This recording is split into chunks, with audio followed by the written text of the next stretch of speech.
भगवान शिव के हाथ में मौजूद ये छोटा सा डमरू, क्या ये बस एक म्यूजिकल इंस्ट्रूमेंट है या इसके अंदर कोई बहुत बड़ा गहरा राज छुपा है? चलिए आज इसी राज से पर्दा उठाते हैं। सोचिए जरा, क्या ये मुमकिन है कि पूरे यूनिवर्स का, इतनी बड़ी कायनात का सीक्रेट एक छोटे से सादे म्यूजिकल इंस्ट्रूमेंट में बंद हो? ये सवाल ही अपने आप में हमें कुछ अलग सोचने पर मजबूर करता है ना? तो चलिए शुरू करते हैं अपनी ये खोज। देखिए, कई जानकार ये मानते हैं कि ये जो डमरू है ना, ये सिर्फ एक बाजा नहीं है, बल्कि ये तो ब्रह्मांड मतलब कॉस्मोस और इन्फिनिटी का एक बहुत ही पावरफुल सिंबल है। और इसकी कहानी शुरू होती है इसके आकार से, इसकी शेप से, क्योंकि डमरू की बनावट में ही एक बहुत गहरा मतलब छिपा हुआ है। जरा इस डमरू की शेप को गौर से देखिए। दो गोल हिस्से हैं, ऊपर और नीचे, और वो बीच में एक पतली सी जगह पर जुड़े हुए हैं। एक बहुत ही खास डिजाइन है ये। और अब देखिए कमाल की बात, इसका आकार इन्फिनिटी के सिंबल अनंत से कितना मिलता जुलता है, एकदम वैसा ही। अब सवाल ये है कि क्या ये सिर्फ एक इत्तेफाक है या इसके पीछे कोई गहरा कॉस्मिक मैसेज छुपा है? ये जो इन्फिनिटी वाला शेप है ना, ये असल में एंशिएंट इंडियन फिलॉसफी के एक बहुत बड़े कॉन्सेप्ट को दिखाता है। एक तरफ है सृष्टि यानी क्रिएशन, और दूसरी तरफ है संहार यानी डिस्ट्रक्शन। और इन दोनों के बीच लाइफ की एनर्जी लगातार बहती रहती है। जन्म और अंत का ये सर्कल कभी न खत्म होने वाला। पर डमरू का राज सिर्फ इसकी शेप में नहीं है। अब बात करते हैं इसकी आवाज की, क्योंकि माना यह जाता है कि इसी आवाज से, इसी साउंड से पूरे यूनिवर्स का जन्म हुआ।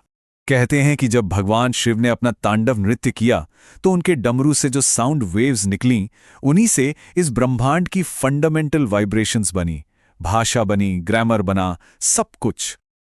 और पता है, इन डिवाइन साउंड्स को माहेश्वर सूत्र के नाम से जाना जाता है। ये 14 सूत्र हैं जिनके बारे में कहा जाता है कि ये सीधे शिव के डमरू से ही निकले थे। और इन्हीं साउंड से इंस्पायर होकर महान ग्रामेरियन पाणिनि ने संस्कृत ग्रामर को बनाया था। चलिए अब इस प्राचीन ज्ञान से थोड़ा आगे बढ़कर आज के मॉडर्न साइंस की दुनिया में चलते हैं। क्या ये जो हजारों साल पुरानी बातें हैं, इनकी कोई गूंज आज की साइंटिफिक थ्योरीज में भी सुनाई देती है? देखते हैं। मॉडर्न साइंस क्या कहता है? वो कहता है कि यूनिवर्स की शुरुआत एक बहुत बड़े धमाके से हुई थी, जिसे हम सब बिग बैंग के नाम से जानते हैं। और उस एक पॉइंट से हमारा ब्रह्मांड लगातार फैल रहा है, बदल रहा है। अब जरा इस टेबल को देखिए, ये बहुत इंटरेस्टिंग है। एक तरफ एंशिएंट कॉन्सेप्ट सृष्टि है, तो दूसरी तरफ मॉडर्न थ्योरी बिग बैंग, संहार का कॉन्सेप्ट यूनिवर्स के एंड की थ्योरी से मिलता है, और अनंत चक्र का आइडिया साइक्लिकल यूनिवर्स मॉडल से। ये पैरेलल्स, ये समानताएं वाकई में हैरान करने वाली हैं। तो हमने आकार देख लिया, ध्वनि की बात कर ली और साइंस से भी जोड़कर देख लिया। अब इन सब बातों को एक साथ लाते हैं और समझते हैं कि डमरू बैलेंस का, संतुलन का प्रतीक कैसे है। डमरू के ये जो दो हिस्से हैं ना, ये यूनिवर्स को चलाने वाली दो ऑपोजिट फोर्सेस को दिखाते हैं।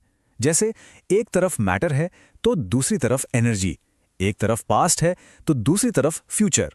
ये वो दो ताकतें हैं जो हमेशा एक दूसरे को बैलेंस करती हैं।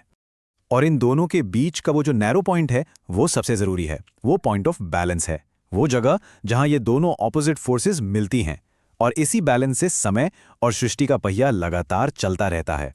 तो आखिर में हम ये कह सकते हैं कि शिव का डमरू सिर्फ एक इंस्ट्रूमेंट नहीं है, बल्कि ये तो अनंत ब्रह्मांड के सबसे गहरे रहस्यों का एक पावरफुल सिंबल है। अब अगली बार जब कोई डमरू देखे तो शायद उसमें सिर्फ एक बाजा नहीं, बल्कि पूरे ब्रह्मांड की एक झलक दिखाई दे।